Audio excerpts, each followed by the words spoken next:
You have to go to a dark place sometimes to like get to that point.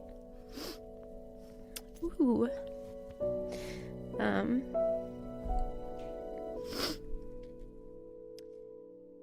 are so excited to have Lucy Hale. She's been in the spotlight since she was just a kid. Stars on the hit show Pretty Little Liars. To now a movie star. Not what you were expecting. You might be the first real deep conversation I've had. It's dark, disgusting, and scary. I wish I could go back and tell my 16-year-old self, buckle up, girl. We're gonna go through some...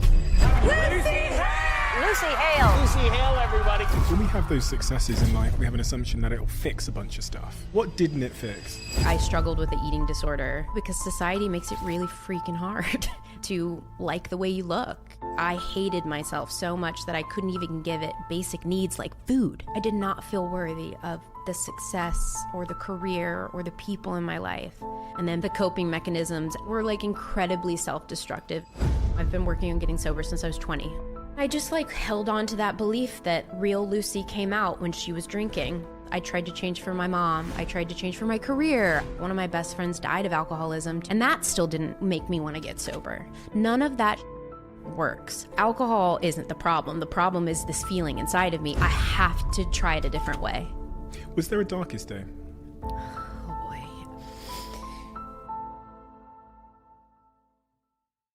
I just want to start this episode with a message of thanks. A thank you to everybody that tunes in to listen to this podcast.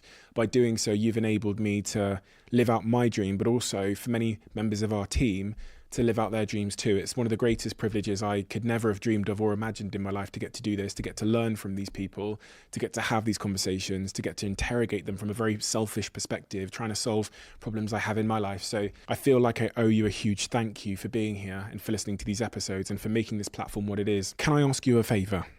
I can't tell you how much you can change the course of this podcast, the course of the guests we're able to invite to the show, and to the course of everything that we do here, just by doing one simple thing. And that simple thing is hitting that subscribe button. Helps this channel more than I could ever explain. The guests on this platform are incredible because so many of you have hit that button. And I know when we think about what we want to do together over the next year on this show, a lot of it is going to be fueled by the amount of you that are subscribed and that tune into this show every week. So thank you. Let's keep doing this. And I can't wait to see what this year brings for this show, for us as a community, and for this platform.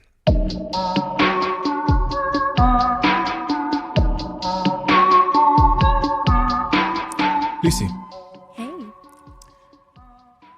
I tend to start these podcasts in a very similar way. And I think in your case, it's never been more pertinent to start in that way, which is to understand your context. I've got to be honest, I read a lot about you online, but I couldn't really get to the very crux of like who you are and why you are that way. And it was really, really surprising to me because it almost appeared that you hadn't done a proper, slightly deeper interview before. No, I think it's so interesting you word it that way because I actually didn't know who I was until very recently. And I think that's because, and yes, you might be the first real deep conversation I've had publicly. And that's part of the reason why I wanted to do this, because I'll start off with saying, I just think you're so amazing. You're obviously very intelligent, but like you lead with your heart. And I was like, oh, I feel like this would be a good match for us to kind of talk. But yeah, I think because I moved to LA when I was 15 and started working pretty young, that my identity became what I did for a living and my accomplishments and my successes or failures within my career space. So it took me a long time to figure out who I was or who I wanted to be. Like people would ask me, what kind of person are you? And I actually couldn't answer it. I had no idea. And through a series of, I guess we'll call it speed bumps, just we all have our own personal journey. I'm slowly like peeling away that onion of who I am. And it turns out like that person's always been here. I just forgot she was there, or like kind of put her in the basement, if you will. But yeah, it's been a really powerful last year for me. I will give you a heads up. I cry all the time. So Just I'm getting you ready. I also have big eyes and they get really glassy, but I get emotional when I speak about these things because I just love where I've landed in my life. And it's been a really, Jesus, I didn't know I'd get like emotional this early on. It's just been a really powerful and painful, insightful, joyous, horrible journey. And I love that I can sit across from you now and be my most authentic self. So that's a long way of saying I'm glad to be here. And it makes you emotional because you're happy where you are now? I mean, I've always kind of felt like an open wound, if that makes sense. Like even as a kid, I just felt like I felt things in a really deep way. You could call that maybe codependency or taking on problems that weren't mine. But now I get emotional because of the perspective and just having pride in the choices I've made. And it's not emotional tears in a sad way. It's more just joy. Whereas I've been happy at different points in my life, but I hadn't ever experienced joy. And to me, the difference in happiness and being joyous is long-term and sustainable. And it doesn't come from anything external. It comes from here. And I had always heard people say that like true happiness comes from yourself. And I was like, what are you talking? Like, okay, shut up. Like, I don't know what you're talking about, but it really does. And it's been a slow grind. So let's start from the beginning then. Your context before the age of 10 years old, growing up in Memphis. Mm-hmm. Bring me into that world. Like, what do I need to know about that chapter in your life to understand the journey and the direction that journey took? So from Memphis, family's all still in Tennessee. I have an older sister who I adore and admire so much. I mainly lived with my mom growing up. My dad's still in the picture, but they were divorced really young. And I was just, what was I like as a child? I think as long as I can remember, I've always felt kind of like, and I don't mean this in a sad way, like in a victim way. I've always felt like I was on the outside looking in. Like I never had a lot of friends. I never felt the need to make friends or be social. Like after school, I wouldn't want to go to a friend's house. I would rush to get home to go be alone with myself. So I've kind of always craved this feeling of needing solitude because that's when I could sort of be myself. And I felt that as early as, 10 years old. But I guess my love of entertaining came from my mom was married to this man who heard me singing in my room when I was probably like 6 or 7. I loved Aladdin. I loved Disney movies. And I vividly remember like pretending to be Jasmine on the magic carpet. And I would just sing with my little tapes. And he told my mom, like, Lucy's got a good voice. And up until that point, I had never, I was too young to even know what being a singer meant. But that led to taking singing lessons, which led to performing around Memphis. And mind you, I hated performing live. Like I felt, for someone who's an introvert and someone who loves solitude, being on stage, and I'm sure we'll talk about this later, like I ended up doing music as an adult and I still had that same feeling. I just felt so exposed and it was really scary and I run a little anxious. But anyway, so I grew up performing in that way. And then I found out what it meant to be an actor. This is probably around age 13 or 14. And we found this small agent who was like, Lucy should audition for this show that Disney's doing called Hannah Montana. This was years before they cast Miley Cyrus. And it was that moment in that audition where I was thinking, oh, I can act and sing at the same time. Like, this is my dream. This is my way out, you know? And way out. You're so smart. Yes. So I now as an adult, I'll circle back around to it. Because you know how I said it was hard for me to say what kind of person am I? Mm-hmm. It was also hard for me up until recently to know why I wanted to be an actor. I didn't know why until recently, and I'll circle back around to it. But so it was this Hannah Montana audition, which led to knowing what a pilot season was. And pilot season, for anyone listening, is when they don't really have a pilot season anymore because of streaming and everything, but it's when a network pays money for one episode to see if they want to invest in doing a series. You know what a pilot season is. But I talked my mom into moving out to California.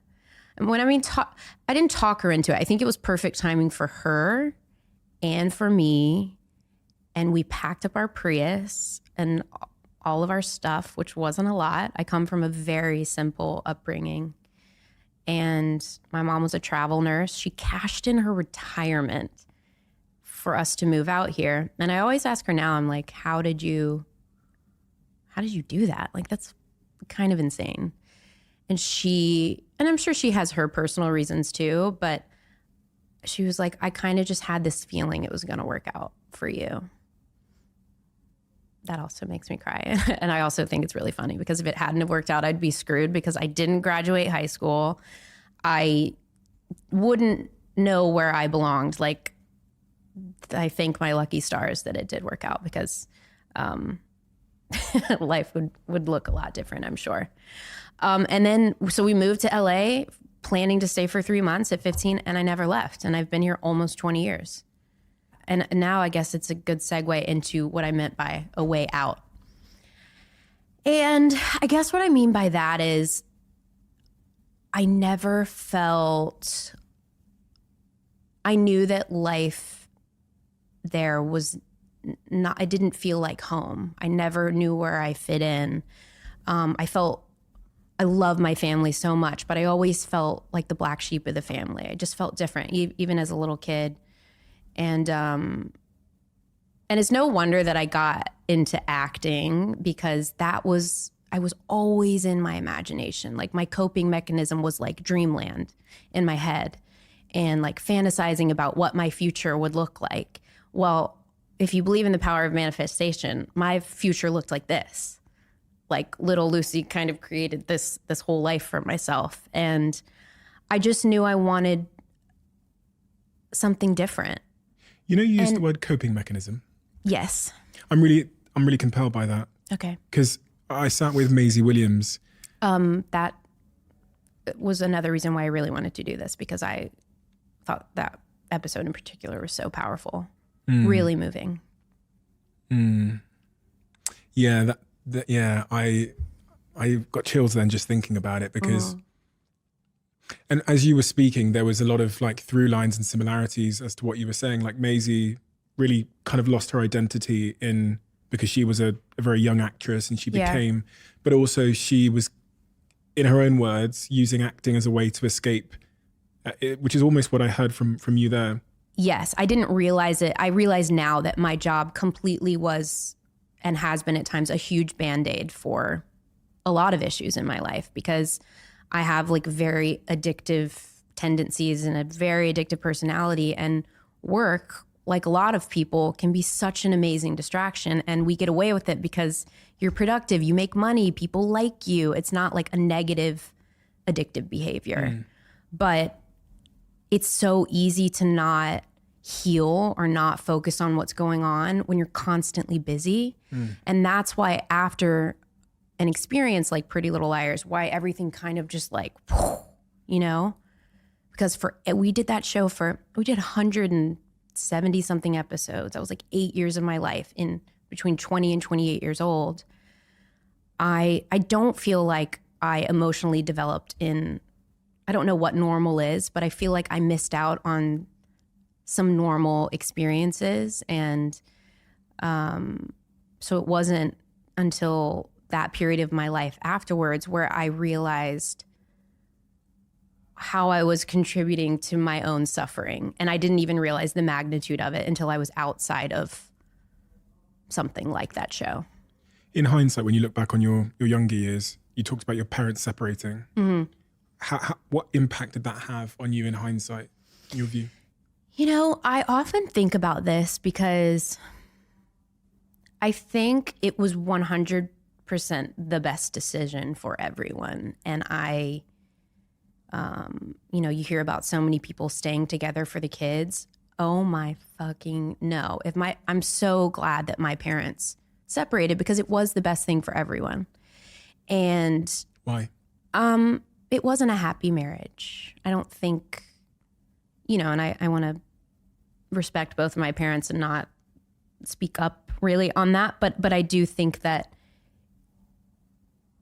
it may have been a little toxic at times. And, you know, I was 4, my sister was 6, and it allowed for a little more peace and calmness. And both of my parents are now remarried to wonderful people, and it all worked out. But I think I was raised by a single mom for a lot of my childhood. She was remarried for a little bit, but my dad is now back in my life, and he's given me so many lessons. I mean, I think that anything that's traumatic or painful, like I sort of just use that as ammunition to move forward. I'm like, what is this trying to teach me? What has this given me? Because we can look at any experience and say, and play victim. And I think it's okay to be the victim when you're younger, like you're a teenager, your 20s, it's kind of okay to do that and part of life. But I think at some point you have to take ownership of your life. That's why I feel like so many people are miserable, because you're in victim mode. I don't ever want to be a victim of my life or my circumstances, ever. I want to be the happiest I can be and learn the most I can possibly learn about myself. And sometimes that means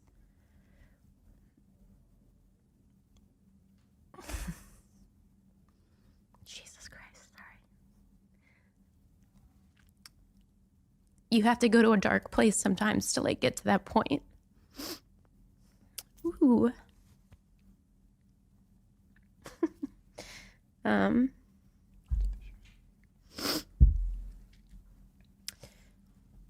you. I'm a crybaby. Yeah, that's fine. I don't even remember. Thanks. These remind me of like McDonald's napkins, which makes me happy. I love McDonald's.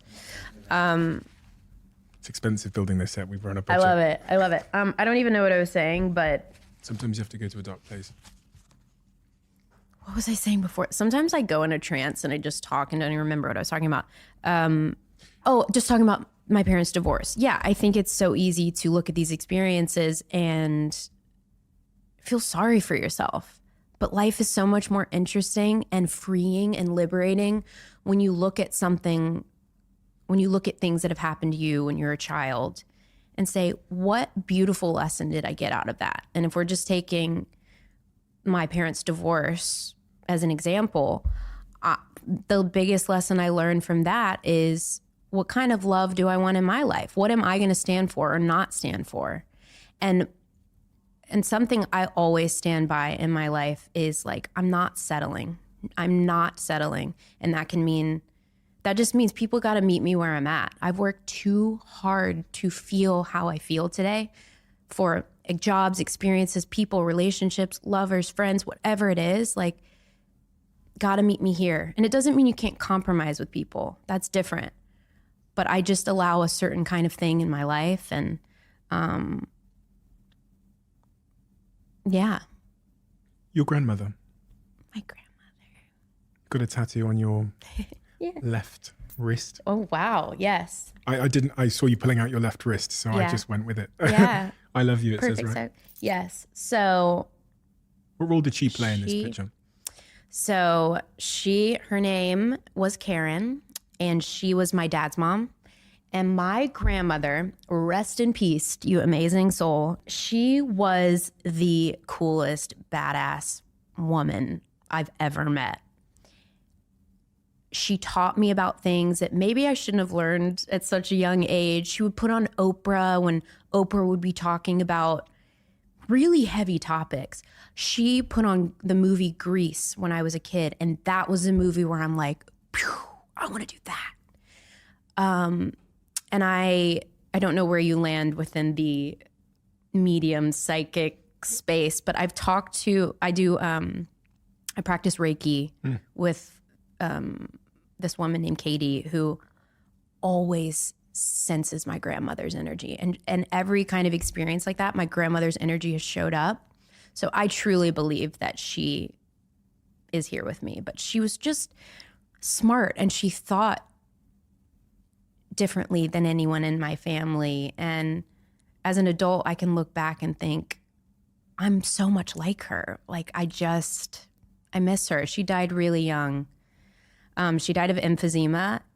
And it's shocking I never picked up smoking, because I told you I'm like an extremist, but I've never been a smoker because of her. And yeah, she died in her mid-60s. She was so funny. Like, she had breathing tubes on, and she smoked until the day she died still. But that just like showed you who she was. She just was a powerhouse and so funny. And I miss her. I miss her all the time. And it's kind of sad because I don't have that many pictures of her, because it was before I had a cell phone, and she died when I was 15. So I maybe had just gotten one of those Sidekicks or Nokia phones, and I just don't have that much tangible memories of her. You're named after her though, right? Yeah, Karen Lucille. And so she definitely lives on in me in that way.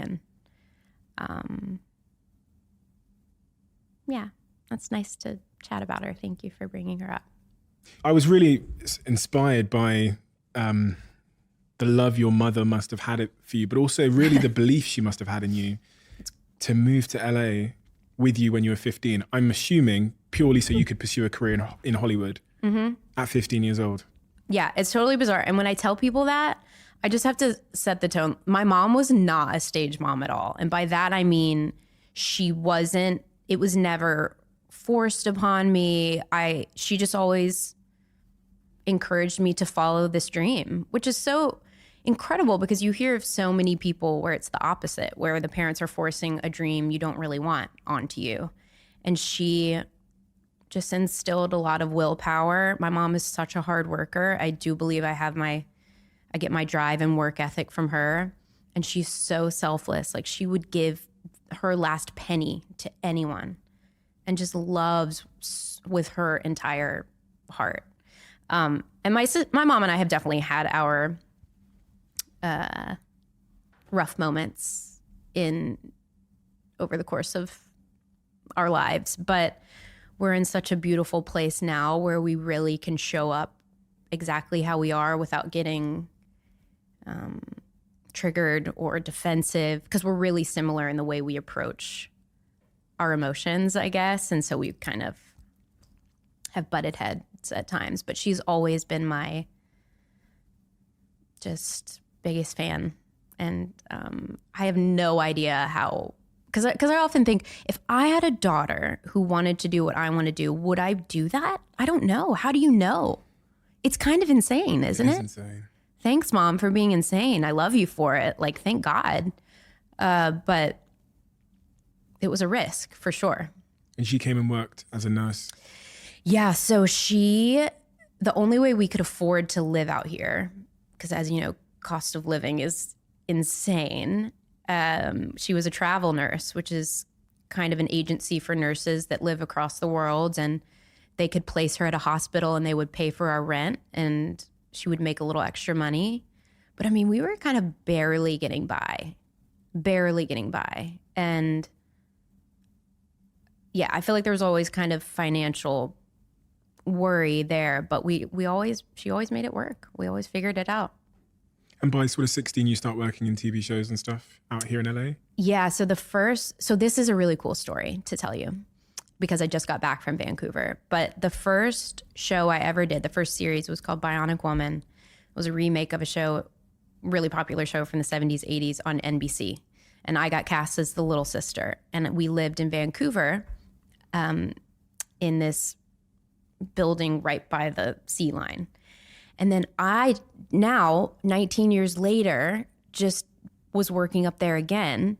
And I look out the window of the building I was living in. It's the exact same building my mom lived in. And I'm like, that is just the universe full circle. It was the coolest full circle moment of being 16 there with my mom on my first job to everything that's transpired to me being 33 working there now. It was just like this really incredible moment. But yeah, I started kind of supporting myself since 17. And then I think my mom saw that I somewhat had a good head on my shoulders by 18. And then she moved back to Tennessee. That period between you being 16 and 19 when you're living out in LA predominantly, before, you get cast for Pretty Little Liars. How do you feel about that chapter of your life? When you reflect on that chapter, that 16 to 19-year-old chapter, what do you think? It's so interesting because I actually haven't, seeing this building in Vancouver was the first time I had thought about that time in my life in 10 years. I actually haven't sat and thought about, I don't know, I also feel like so much of my memories are kind of blurry from that time.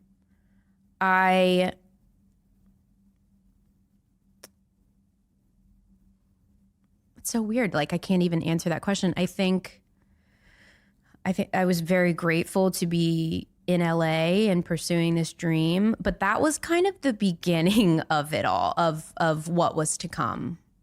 Like, I wish I could go back and tell my 16-year-old self, like, buckle up, girl, we're going to get through this, but we're going to go through some shit, I've been open about this before. Like, I struggled with an eating disorder most of my teen years up until like mid-20s. And it was around that time that it had that was like turned up to a 10. It's all in direct correlation with moving to a new city, throwing myself into the world of acting. Like, I think my life kind of felt out of control in a way, and my emotions felt out of control, and body stuff, food stuff is all needing to control. And so yeah, I guess I look back on that time and I have compassion now. Like, I don't want to say I feel sorry for myself, but I do believe in, like, I was a teenager, but all of the inner child work where you just kind of see that image of you, young you, and really hold space for that and really speak kindly to yourself. But honestly, I don't really remember a lot more. And I don't know if that's weird, but I also feel that similarly about my childhood. I have certain memories, but I don't know, maybe I was disassociating a lot. I told you I lived in my head a ton, so I don't know. It seems like so much has happened since then. Eating disorders. Yeah. How do I understand that? As someone that's never experienced an eating disorder, how do I understand that? Is there a moment where you realize that there's a problem, or you notice behavior patterns that you think are unhealthy, to say the least? I think from anything that disrupts your life or your happiness or your relationships or your career, like, that can be described as a problem. And I think for me, it was all I thought about from the moment I woke up until I went to bed at night. How much should I eat? How much should I work out? I would step on a scale 30 times a day. I was eating so little that it was shocking. And it wasn't really ever about, that's a lie. It was about the way I looked at one point, because I thought if I could just be this number or this goal weight, then I'll be enough. Because it all rooted back to, I don't feel enough. I don't feel like enough. Why? And that's still a question I'm figuring out, because it self-worth and knowing I'm enough, like, where did the thought of I'm not enough come from? Did I hear it when I was a kid? I don't know. Did I hear something that resonated as you're not enough? Maybe. You know Gabor Mate? Do you know who that is? Gabor No. Mate. He came on my podcast. He's maybe the leading therapist, psychologist in the world on like childhood trauma, and much of the crux of what he talks about is where we learn this idea that we're not enough as kids. One of the things he said to me, which is still sat with me, is he said to me, he goes, children are narcissists. He goes, when the parents are arguing, the child thinks it's about them. Yeah. And when he said that to me, I go, oh my God, it explains so much. Or sponges. Yeah. So, but we interpret that situation, like that home life situation or whatever, as like, this is about me. Yeah. And so now I can look back and say, maybe as a kid, I thought my parents got divorced because of me. Maybe there's a million different scenarios. So I'm certain I learned it at a young age. And as kids, none of us come out unscathed, right? Like we all take on some sort of pain and trauma from somewhere or someone. But mine manifested as an eating disorder initially, which then led to other issues. But it all started because I always try to think, when did it begin? When did this obsession begin? And I want to say it was maybe around like 13 or 14 when I had, like 14, 15 was starting homeschooling, and I had to start logging my exercise hours. And Why? it was for PE, and you had to say, I did PE today for X amount of time. And that's the only thing I can think of that started this obsession with movement. And then I saw my body kind of change. And then I started restricting eating. And then it became, like I said, it slowly just grew and grew to something that I could not enjoy life. I could not have a conversation. I could not focus on anything. It's a miracle that I even started working and could focus on acting, because it was a constant loop. I don't know how I got out of it. And I mean, the thing with eating disorders is it can always creep back up on you. And there are days when I don't feel like my best self, but I love myself enough now to nourish my body. And it's so sad to think that I hated myself so much that I couldn't even give it basic needs like food. Are you kidding me? Like, that is so tragic. And so many people don't understand the space of an eating disorder, because there's a spectrum, and I can only speak from my point of view, which, I mean, I really don't know any woman that has a normal relationship to their body or to food, because society makes it really freaking hard to like the way you look. Social media can be a really beautiful place, and you're doing such an amazing thing with the work you do and like changing lives. But like the social media can be poison. I have to really limit who I look at, what I look at. And I'm a grown adult, and it feels silly, but you have to like curate your life to keep your mind and soul and spirit feeling good.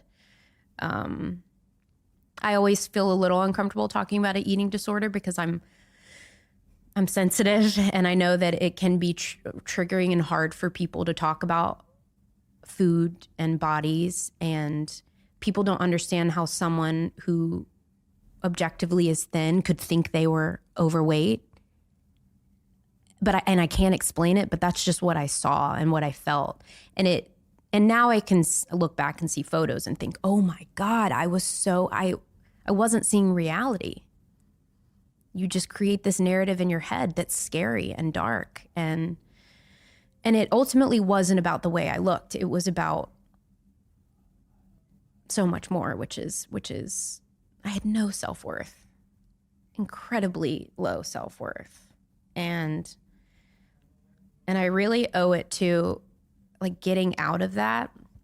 I dated a guy for a long time who was Italian. I mean, it sounds so silly. It's like, how did you get help? It wasn't through therapy. I didn't start doing therapy until my early 20s for a different reason. But people always ask, how did you survive those horrible years of your eating disorder?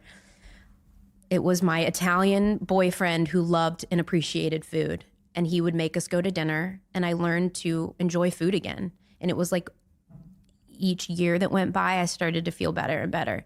And then I booked Pretty Little Liars, and it got a little dodgy again and scary, but I learned other coping mechanisms that worked for a while until they didn't. But now my relationship, I never thought I could call myself a foodie, because today, like, I love food. That's how I experience a new city or a culture. Like, I just appreciate it, and I know that we need food to survive, and I like and love and respect my body too. If I'm tired, I rest. If I want to work out, I work out. I can just sort of navigate feeling uncomfortable so much better these days. Were you ever given a diagnosis for that disorder? Was there ever medical intervention? Yeah, I did. My mom, shortly before she moved to Tennessee, she recognized it was a problem, and she helped in the best way she knew how. But I'm sure as a parent, she felt helpless and felt like it was her fault, maybe. I went to a therapist only a handful of times, where that was the first time I had heard you're anorexic. And that word just sounds so daunting and scary. But I mean, I've never been in denial, though. Like, I always knew it wasn't normal behavior. Like, I knew that my hair shouldn't be falling out. And then I knew that I shouldn't be able to see every bone in my body. But you get like addicted to this feeling of controlling your own body. And so I kind of knew it was a problem, but I didn't know what anorexia meant until this therapist had told me. That was probably like age 17. Yeah, I haven't thought about all that in a long time too, because I'm so on the other side of it. And it's nice. It's so nice to not have that hamster wheel in your head about that all the time.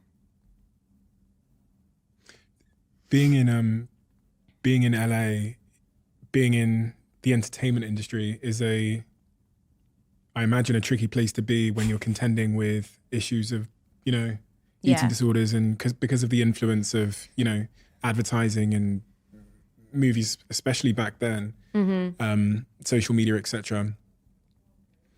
I just can't, I can't, having never experienced an eating disorder before, but then thinking about being in this environment. Well, what was interesting is that it started before I even moved to LA. The eating disorder was for when I was like 13, before I'd even thought about, before I'd found success. Okay. So I'm certain the things I've dealt with in my life, I would have dealt with anyway. It just might be on the opposite end of the spectrum, because I think that the reasonings behind all of these things those are old feelings. That's old stuff that has been ruminating for a while. But yeah, I mean, this industry is at a different point now, where so many people are accepted, different types of people, different bodies, everything. And it's such a beautiful place I think the industry is heading, especially for a woman. But when I was starting out, it wasn't really that way. And then I book a show that's called Pretty Little Liars. What? And so I'm like, okay, well, we gotta be pretty and we gotta be little. Okay, well, we got this. And you're also 20 years old, where everyone wants to look a certain way. Like, that age, you all wanna look the same, and you wanna, it just all flared up again. And it was all I thought about again, because I thought I had overcome it. But then it became a thing of control. It wasn't, and then it wasn't about wanting to be pretty or little. It was about, this is scary. My life has completely shifted overnight.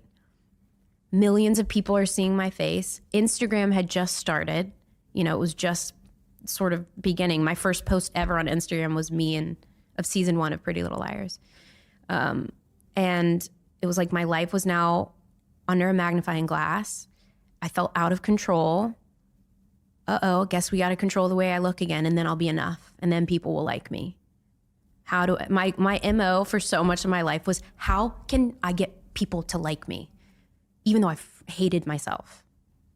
And real confidence is not, I read my whole Instagram now is just silly affirmations, but it helps.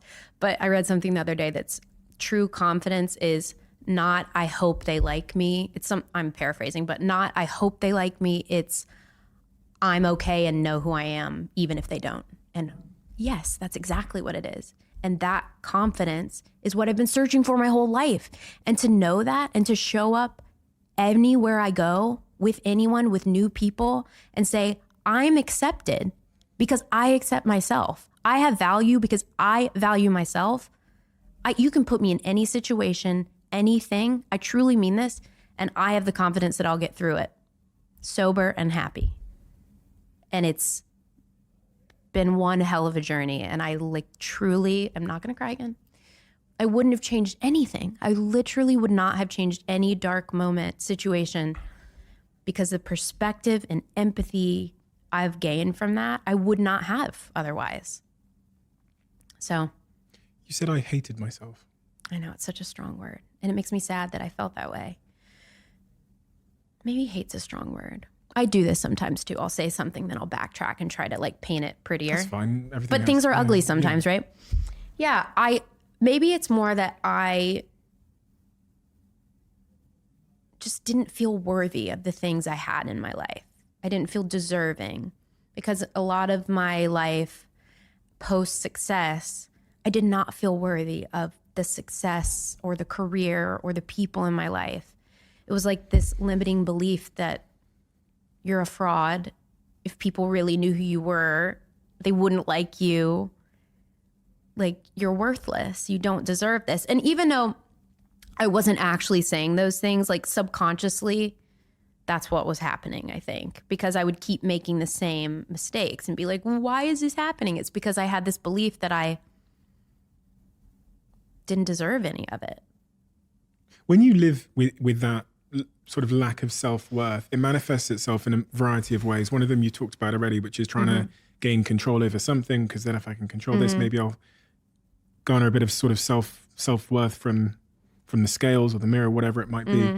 What are the other ways that manifested itself in your life, that lack of self-worth? I've heard you talk about people-pleasing. Yeah. But you said something curious a second ago. You said the eating disorder was the start of it.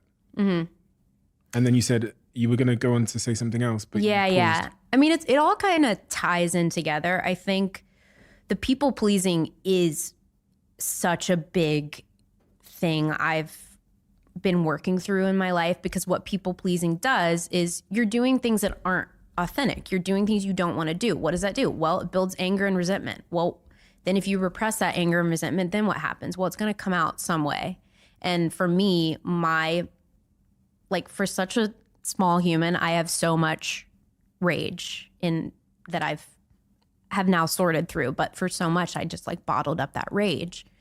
And for me, the coping mechanisms I discovered worked for me were incredibly self-destructive and self-sabotaging. And I'm not sure when this podcast comes out, and I've never talked publicly until yesterday about being sober.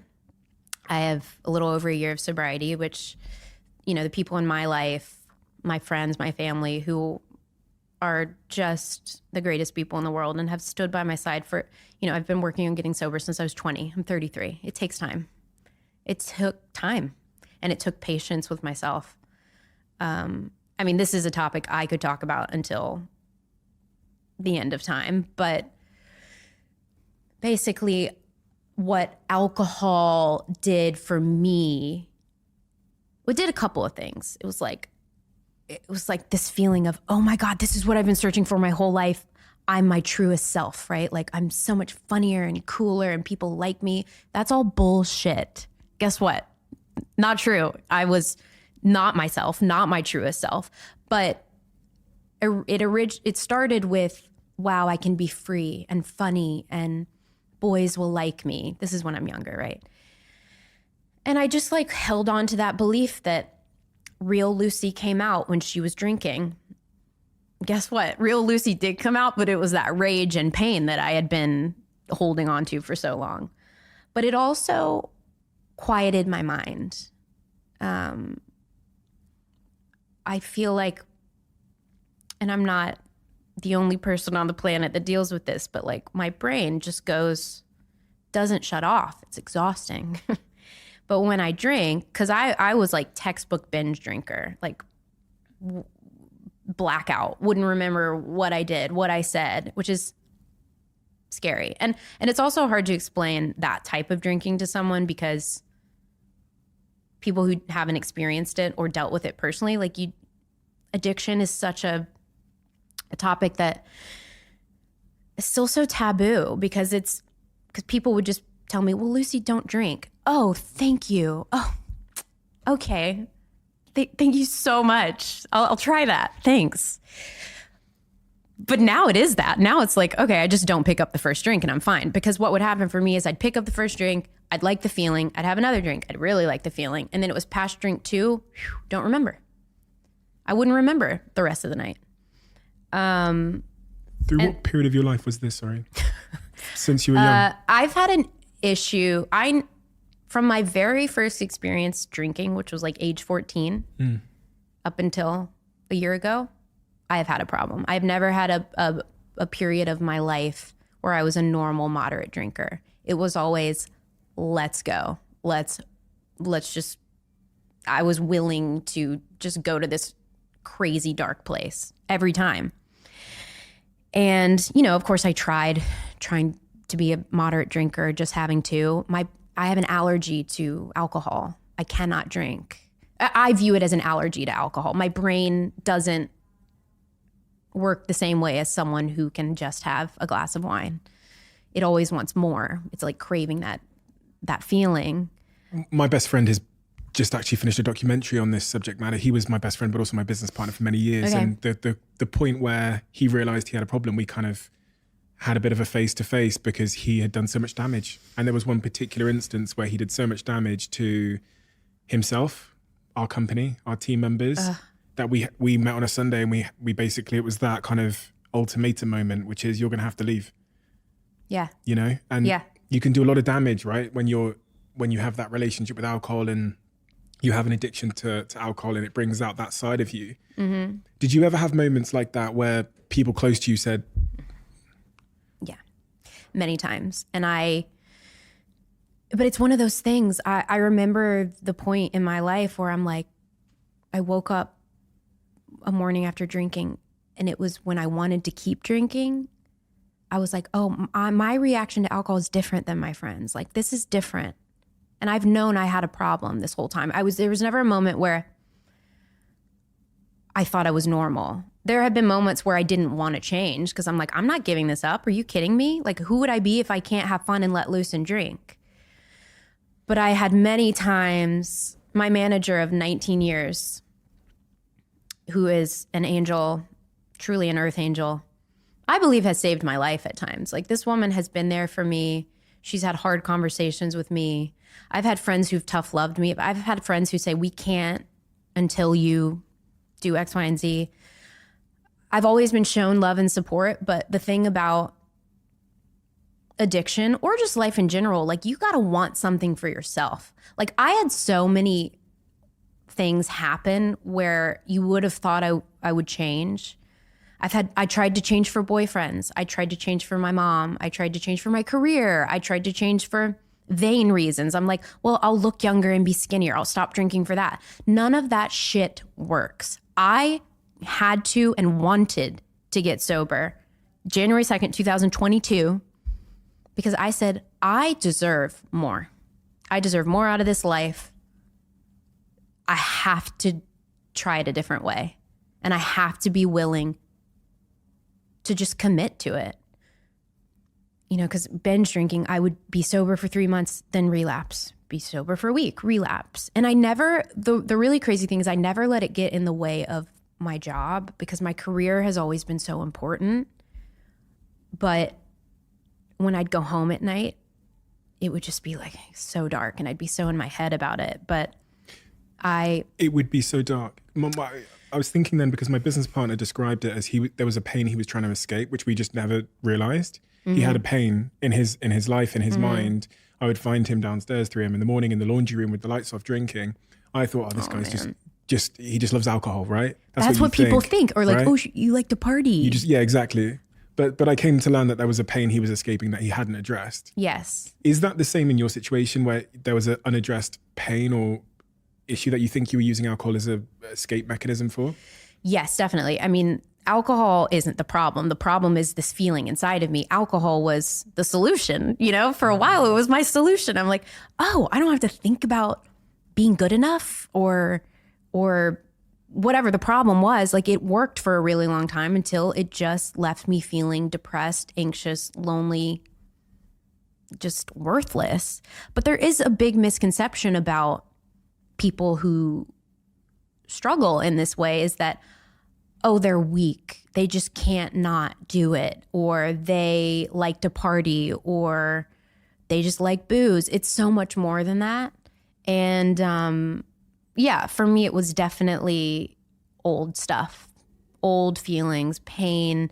I do think that, like I said, I would have struggled with this no matter what I did for a living. But I think finding success at an early age and the people pleasing and trying to be what people wanted me to be made me feel like a fraud, right? Because like now I can show up exactly who I am and share my story. And to actually be able to talk about this is so freeing, because it's not like it's chaining me down anymore. Like it takes the power away from it. Like, I can be Lucy, which is not always cute at times, like it's dark and disgusting and scary. And that's what makes us all complex, amazing, beautiful human beings, is we've all got this shadow self. And were you happy in that chapter, that 16 to 19 chapter? I thought I was. I'm like, oh, I'm getting a big paycheck. I'm happy. No, like, that's not real happiness. I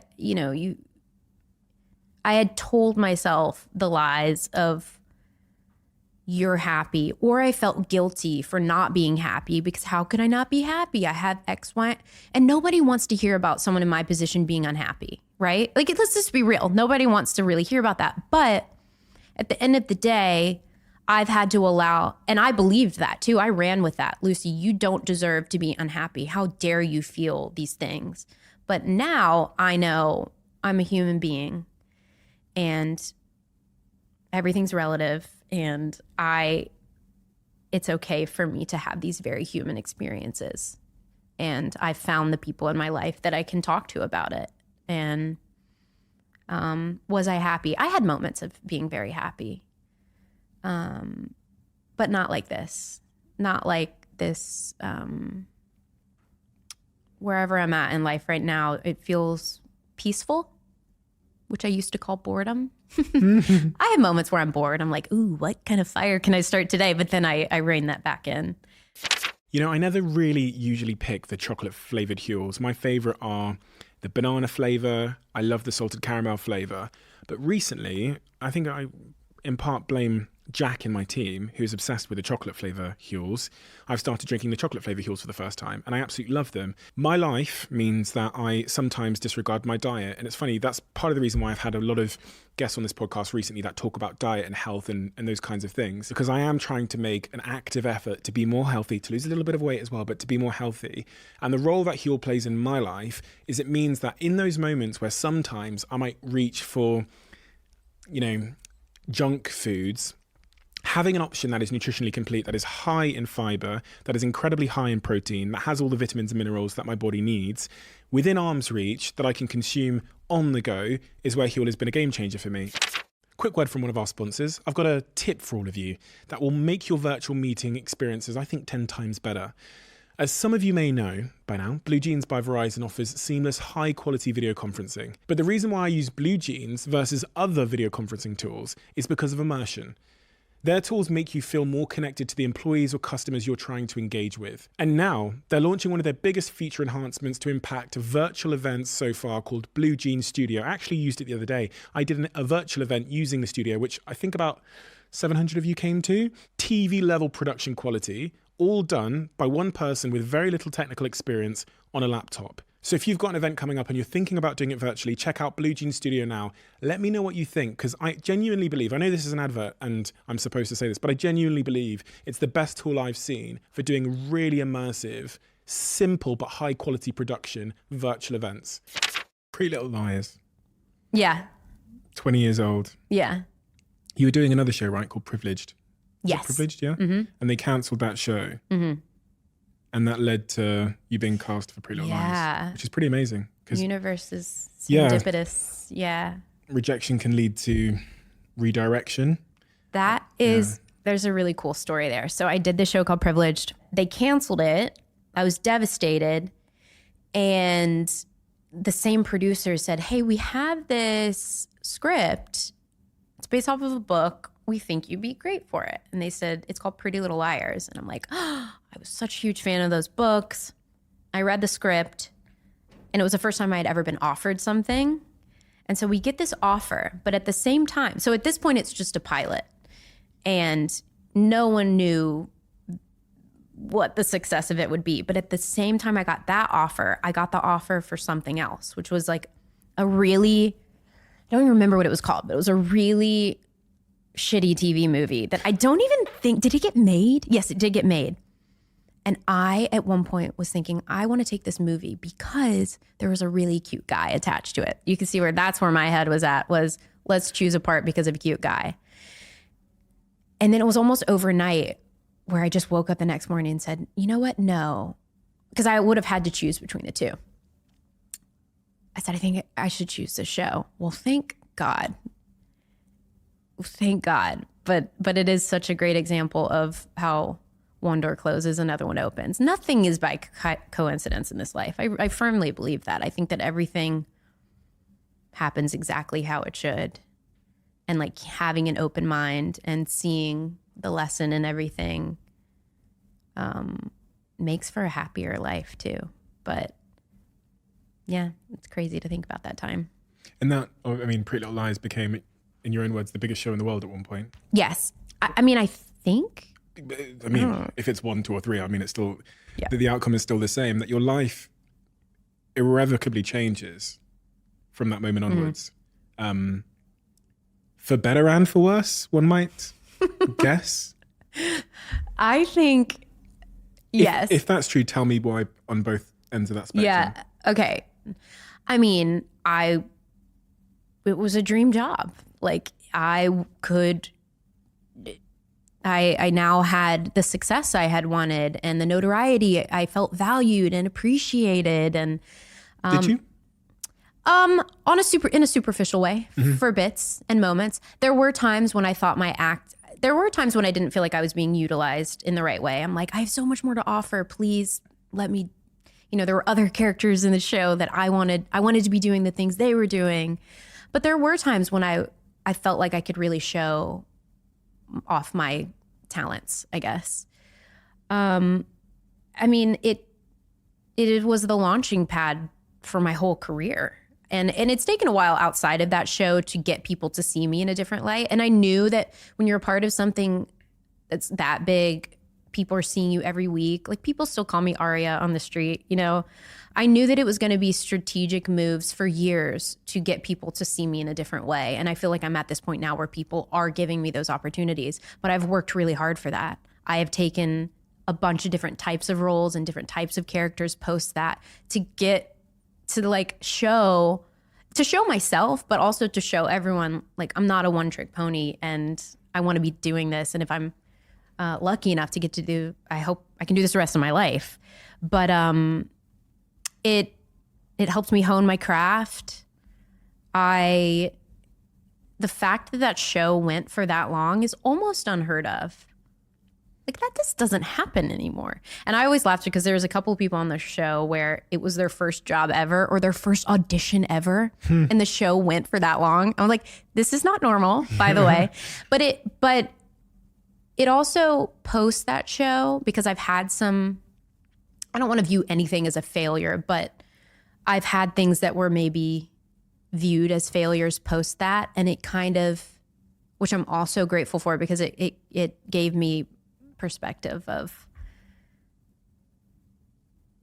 life is full of ups and downs and it will always be that way no matter where I'm at in my career. Like people aren't always going to like me or like my work. Every job I do is not going to be the one that changes my life. And I've also realized like that's not where my happiness comes from anymore. My happiness is not going to come from, I love what I do and I find so much joy in it and I love creating and I love acting in a really new, cool way the last couple of years. But it's always going to be a roller coaster. When we have those successes in life, when the dream we have is realized, I think before that we have an assumption that it'll fix a bunch of stuff, right? So we aim for it, we strive for it, we get there, and then in some way it fails. Makes you feel worse. Yeah. Yeah. So what didn't it fix that you thought it might? Everything. It fixed literally nothing. If anything, like there were more problems. It like expedited all of it, right? Because my life was under a microscope, and I mean, it definitely cranked up those dials to 10 when it came to my body dysmorphia. My self-worth was at an all-time low. I just didn't have the tools to. How does anyone navigate that experience? I don't know how you navigate that in a healthy way. And I look back now and I'm like, okay, I guess I handled it in the best way I knew how. Like, I don't look back and shame myself over it all. It's kind of just like, I was a kid and I was struggling, but I was struggling publicly, but no one knew about it. So that was almost harder because I was like dealing with all these big things, but I never wanted to talk about it because I was so ashamed. And now I'm not ashamed of it, which is why I can talk about it. But did you talk about it to anybody behind the scenes, what you were struggling with? No, it was pretty private because I didn't want to be different. I wanted to blend in. And if I talked about having issues, that made me a target. I think people maybe knew I was struggling. Was there a darkest day? A darkest day? Or a patch where, you know... I'm like, where do we begin? Interesting. I had many what I thought were my emotional rock bottoms, dozens. And so that was why it was so hard, is because I'm like, well, I thought we went to the depths of hell. Like, how could it be worse? And from the outside, that was what's crazy.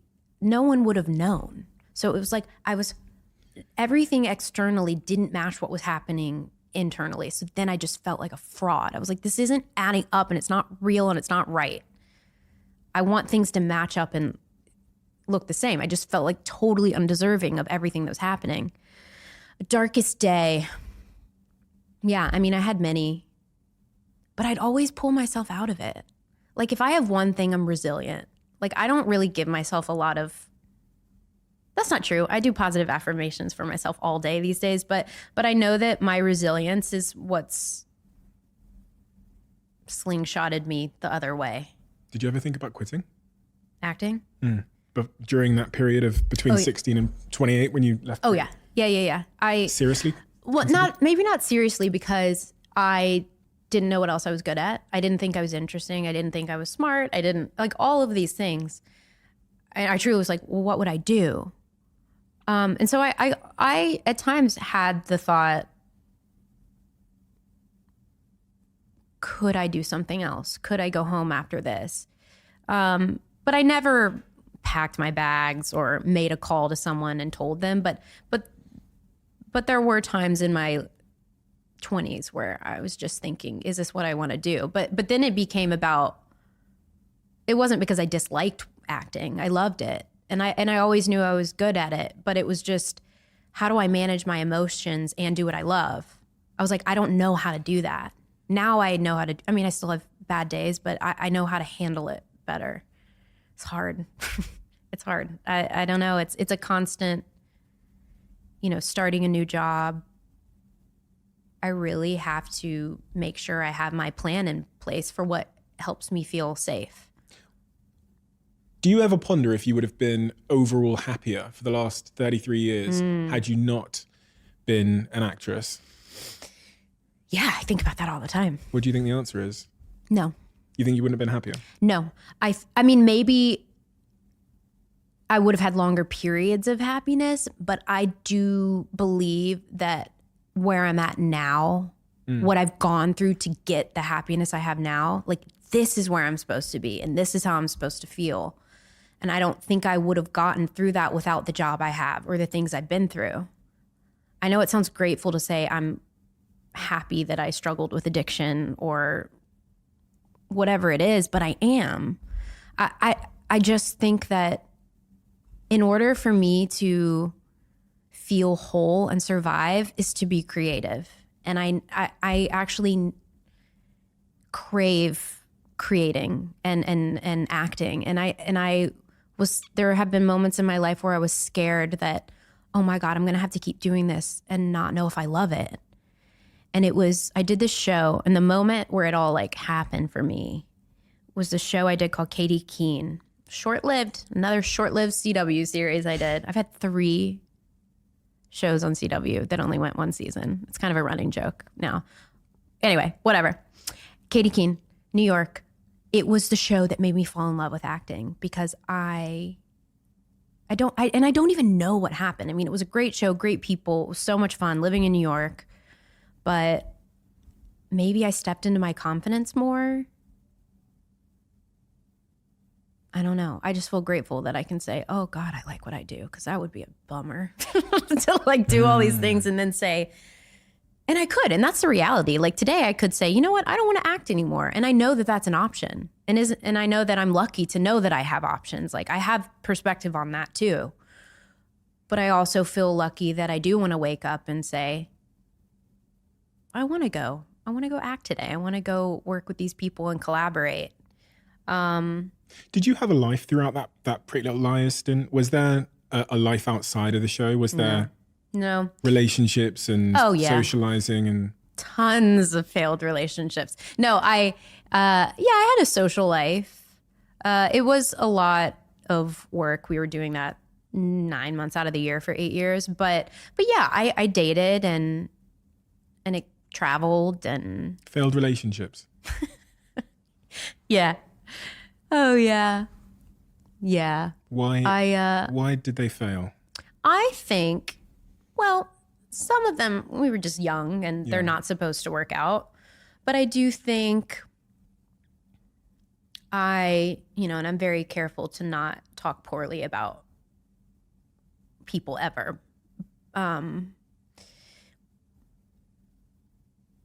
And I do also realize my part of the equation. I never point the fingers and say this person. Like I fully realize why some of those crash and burn because it was, hurt people. That's like a classic thing. I just think I was maybe attracting people that were a perfect storm for my low self-worth, chaos. Like I was attracting either people that had similar issues as me, and so it felt comfortable, or it felt like, oh, I can focus on this issue or your issue. And try and fix them. Because it gave me a one-up. Or, I'm sure you've read about like love addiction, like love avoidant, love addiction. Oh yeah, like attachment styles and stuff. Yeah, and I always thought I was a love addict because I just wanted people to like me. I wanted this guy to like me and everything would be fine. But the truth is, I actually think I have fallen more under love avoidant because when people get too close, they're going to see me, they're going to know who I really am, and they're going to leave, so I'm going to blow this thing up before they leave me. But I can tend to fall into love addiction behavior if they like out avoid me. Does that make sense? So if someone is more avoidant than I am, anyway. So yes, failed relationships, But the first model of love we learn is our parents. No, I totally get it. I grew up thinking love wasn't safe or... Same. Or... I thought it was prison. Yeah. That's what I thought. Or if love is this, I don't want that. Are you kidding me? So I never really had a model of what a relationship should be. And I... Maybe because my parents got divorced and I spent more time with my mom that I was drawing in more people who were similar to my dad. There's that element. Where are you now? With my dad? With your with my relationships? Yeah, with on that journey of like understanding love and how to form an attachment with someone in a healthy way. Yeah. With the right person. I think I'm single now, but in order for me to want to be in a relationship, it goes back to like meeting me where I'm at. And by that, I mean, like, I think that the type of relationship I'm seeking out is with another person who is whole and doesn't need me and doesn't need this relationship to give them an identity. And I think that is where people thrive, is when people have really gone inward and know their strengths and weaknesses and know what they have to offer and are willing to grow and heal and evolve. And I've never had that. Like, I've never had a relationship that felt safe or like I could really show up as myself.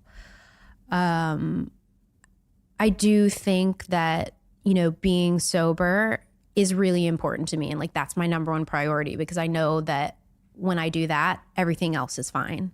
So I'd love to find someone who has an understanding of that element of my life too. I mean, I'm so open to it and ready, but I also am not desperate for it. Like, I'm not needing, because I, like many people, used men and relationships to fill a void. Like, it's easy to get addicted to people too. And that's actually the easiest. It's like, oh, I have a really cool new boyfriend. Like, I can focus on this for a year and not focus on what I should be focusing on. And now I just feel open, and whatever is coming my way, I'm ready for it. I really believe that. Life after Pretty Little Liars. Yeah. You referenced this earlier. I can't imagine the situation where something is everything. It's 9 months a year working. When you're not working, you're doing interviews about the thing. Everyone stops you everywhere you go to talk about it. It's all consuming. And then it ends. Yeah. It was weird. It was weird and bizarre and scary, because that level of notoriety and fame, success, whatever you want to call it, like, that is not really sustainable. And will I ever reach that again in my career? Maybe. Who knows? I don't know. But if I don't, it's okay. But because it was here for so long, for most of my 20s, and then when the show stopped and things did shift, like, I wasn't getting certain calls, like, I wasn't being invited to certain things. People move on quickly, right? Like, people just love content. Like, they will move on to a new show. And it was so scary to be like, well, where do I fit in? Will people remember me? And it's like chasing this high of whatever that experience was. And then I came to realize, like, that's so exhausting. Like, I feel like I'm okay now if I were to just do jobs under the radar for the rest of my life, you know? Like I said, I mentioned earlier, like, having a couple of failed experiences post Pretty Little Liars, like, really gave me, kind of grounded me in a cool way. I feel like I needed that. You described it as a dark time, that the post PLL, Pretty Little Liars. Yeah.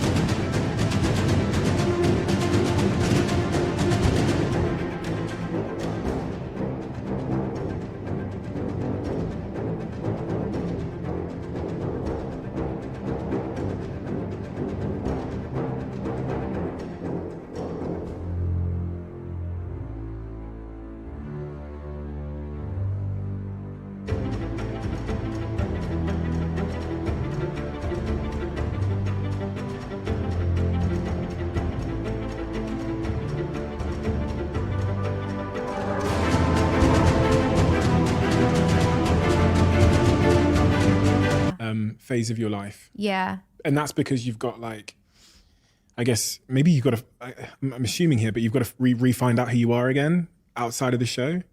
It was that. It was like, am I going to work again? You know, really, I think really?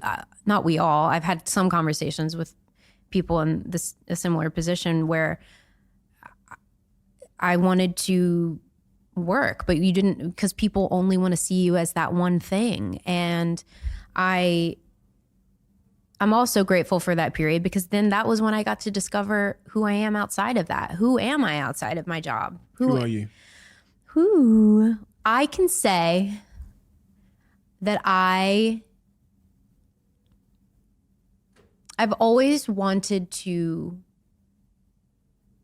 lead authentically and to show up however I am at any given moment, whatever that looks like.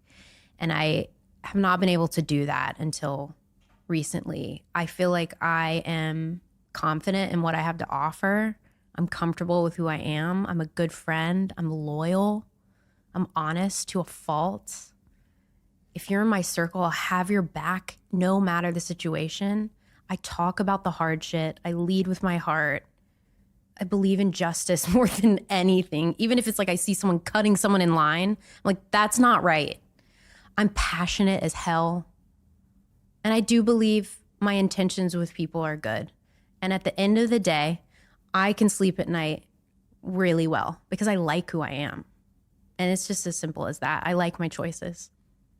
But as you say, that's been a journey, right? Yeah. You used the word earlier, you used the word compassion to describe, you talk about that like inner child work that you've done. Yeah. How do you feel about that person that went through that journey? What would you say to that person if they were sat on a chair, they were on a third chair on this table? Yeah. What would you try and... I've actually done that exercise where you write a letter to your younger self. And I feel so badly now that I shunned her and like I'm going to talk about myself as a her and me. This is me. Younger me is her.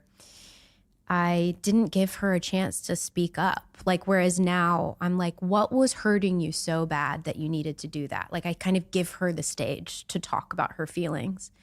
And I really, truly believe that I was handling it in the best way I knew how at the time. Now I would handle it differently because I have the tools. I have this like spiritual, emotional tool belt that if I'm feeling sad or whatever, I'm like, okay, we'll do this. But I didn't know. I didn't know any better. And I was doing the best I could. And I am proud of that, of my younger self, because we went through a lot, like more things than I could ever possibly say in a podcast. And so many people don't even know about that part of me, but it was hard and dark. And maybe I shouldn't have even gotten out of it. And I did. And that's so cool. And I feel brave and courageous. And I know that I went through those things to talk about it. Why else do you go through shit? Like you're supposed to share your experiences because it will reach someone.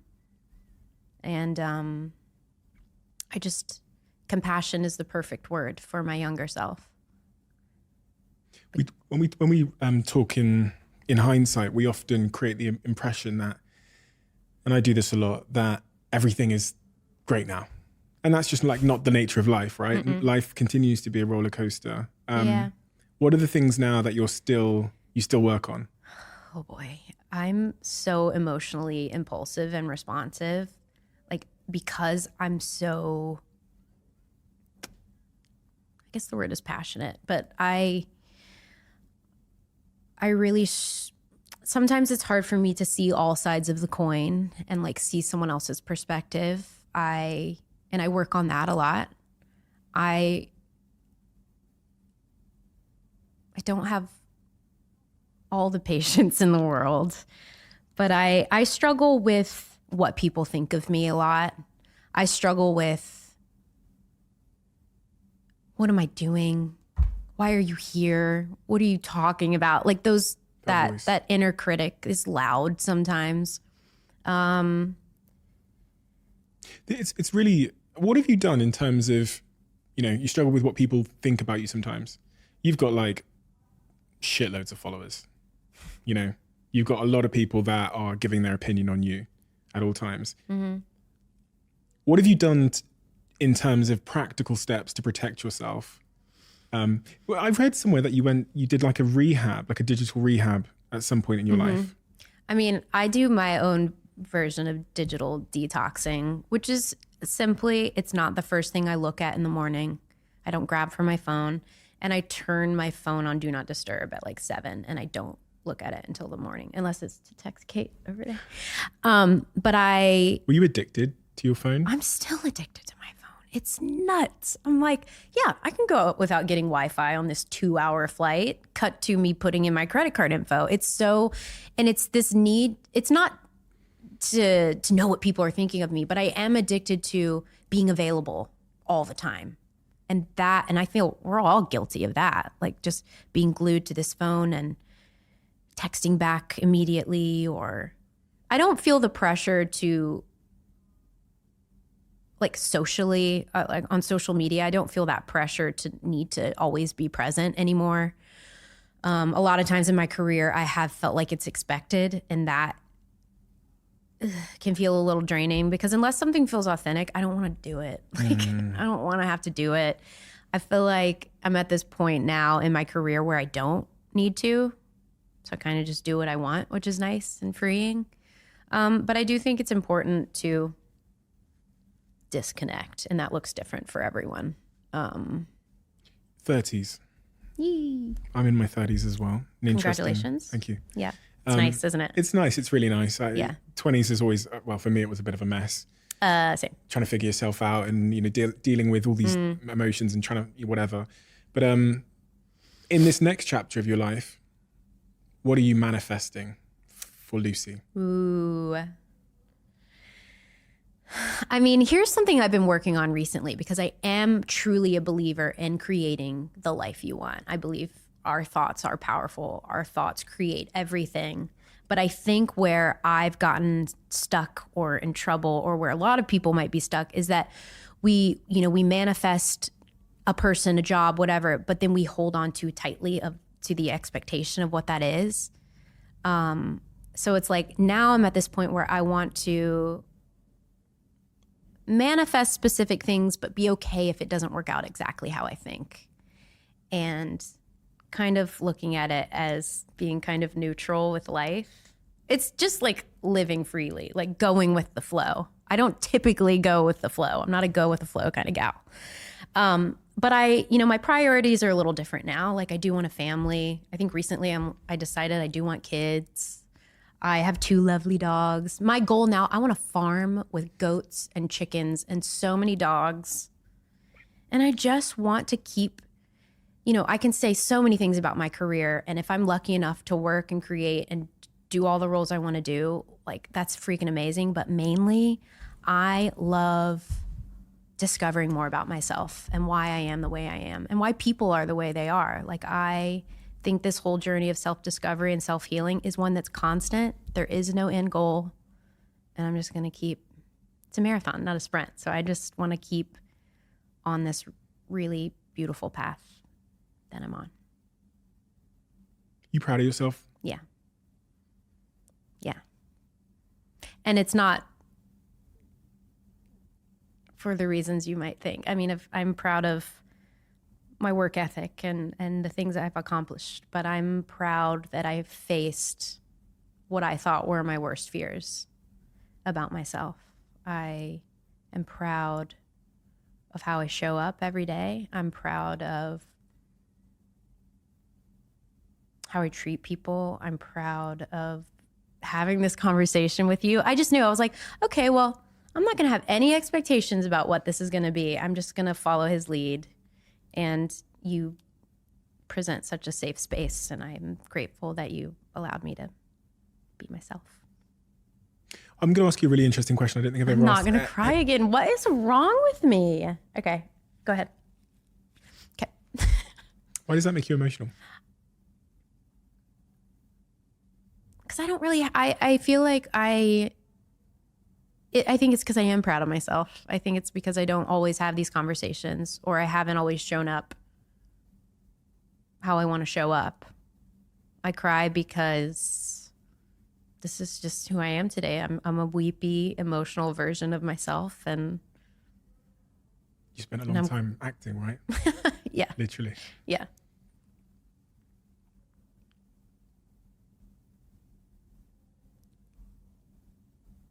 It's so, I've come to learn so much from doing this show about the negative effect of prolonged periods of living outside of yourself. And what I mean by that is like the authenticity, like the damage that does to one of escaping yourself for whatever reason, whether it's for success or work, or whether it's trying to escape some trauma or some other thing that's living deep within inside of you. But either way, the attempt to escape yourself through creating an identity or alcohol or whatever, it always seems to just be such an unsustainable, It's not. painful process that causes more harm and even more reason to escape yourself, paradoxically. Exactly. And that's really transparent in your story because of, for many reasons, obviously, but also because of your, you know, that's the job.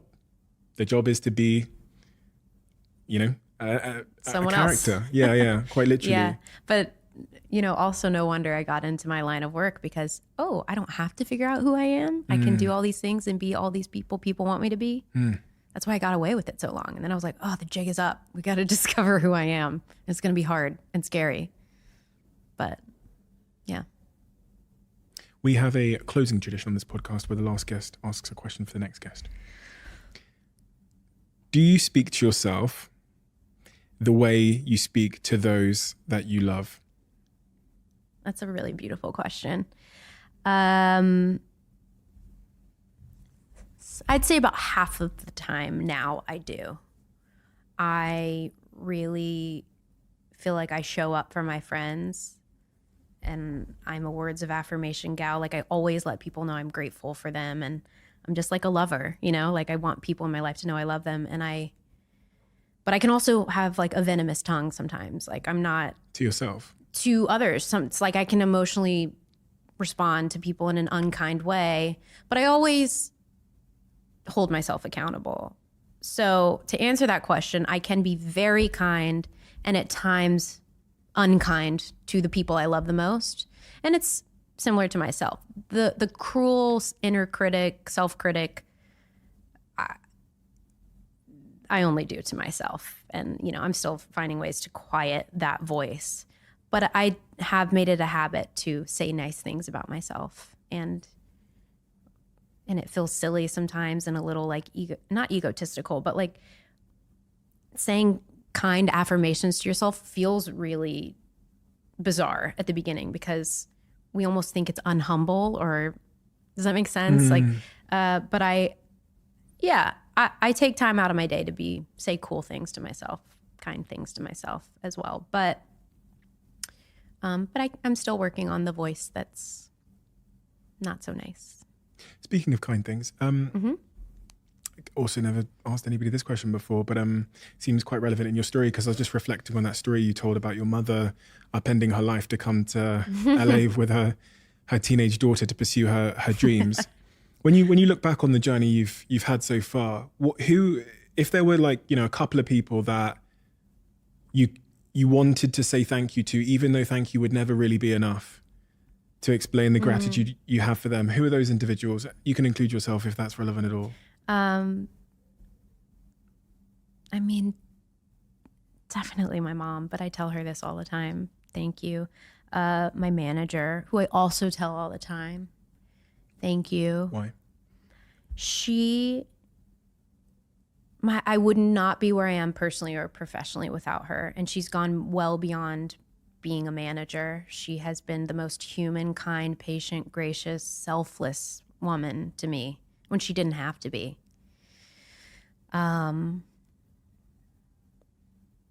It's hard for me to choose this because I tell people all the time because that's how I receive love, is like I want to hear it. So I always make it a point to tell people. I've been so lucky along the way of having people that have been very good to me. But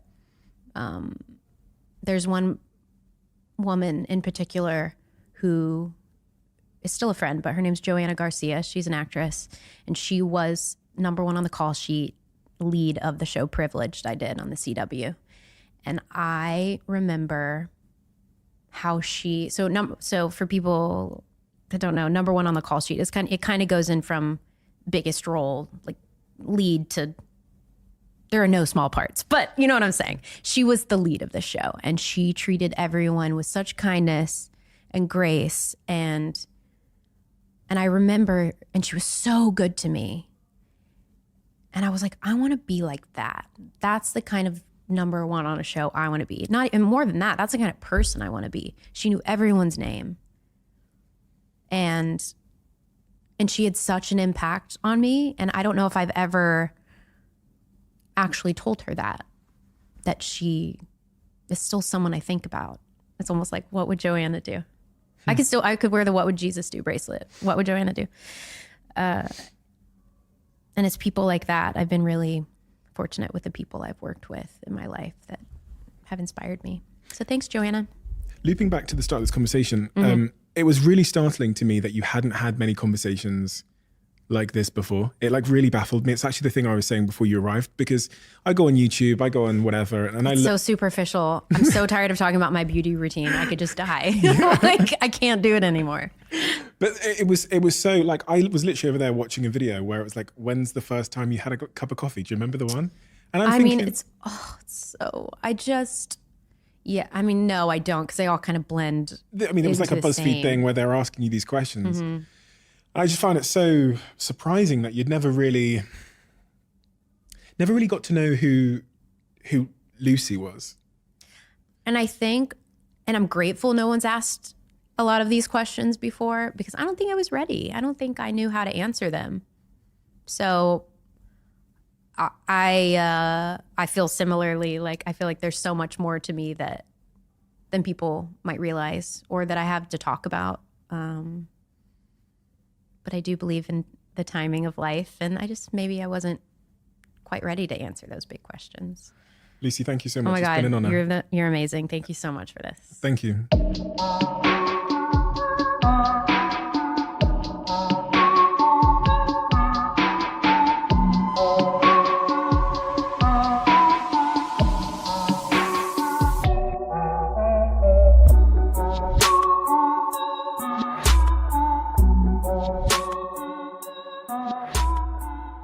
You got to the end of this podcast. Whenever someone gets to the end of this podcast, I feel like I owe them a greater debt of gratitude, because that means you listened to the whole thing.